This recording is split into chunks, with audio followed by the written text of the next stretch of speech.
Lex Hoefsloot is head of strategy and funding, co-founder and chief executive officer at Lightyear. Lex got his bachelor's and master's degrees from the Eindhoven University of Technology.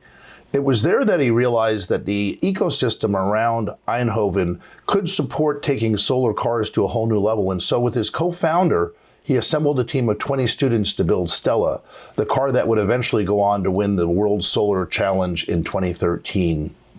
So Lex, thank you again for joining us today. Your company released a press release that announced the prototype with over 710 kilometers with an energy consumption of only 85 watt hours per kilometer at 85 kilometers per hour. Where are you aiming for in terms of your efficiency? Is this where you want to be, or you even have a better target?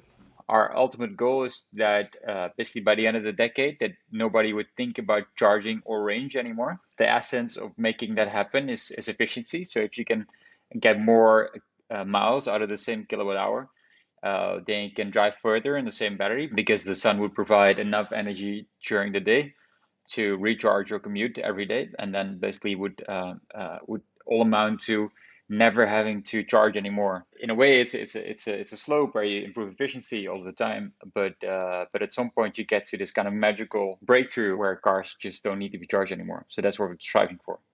What are the key driving technologies that you have to wrestle with? But efficiency really goes to every component of the car. It's every component needs to be light, every component needs to be efficient, every component needs to be aerodynamic.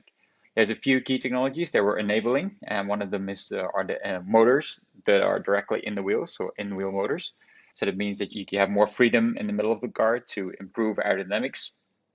And there's a whole kinds of other influences that it has. So if you make the motors more efficient, you need less cooling as well. And if you need less cooling, then the air intake can be smaller, and the air intake is smaller, then it means that you're more aerodynamic. So it's kind of finding all of those sensitivities and how everything influences everything.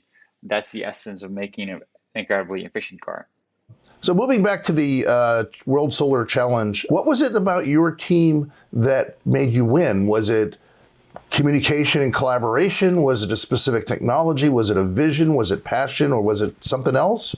I think in hindsight, the most important one is that we were radically honest to each other, so that we were very open about the challenges we saw and trying to solve problems together. 3,000 kilometers through the desert, it's no small feat, and all kinds of things can happen. And you have to be sure that that people were honest about whether they were okay with the design, and also vulnerable to receive questions and answer them, etc. And that's the kind of mindset I think you need to really push the limits of what is possible together with the team. And also we try to translate into how do we do that at scale? How do we do that in a much larger company and make sure we can still have that edge, that honesty and transparency about what is important and where we're heading to. Good luck with growing that into Lightyear, and I'm really excited about your presentation and looking forward to hearing you. Thank you so much for joining us today, and take care. Thanks a lot. Thanks a lot for having me.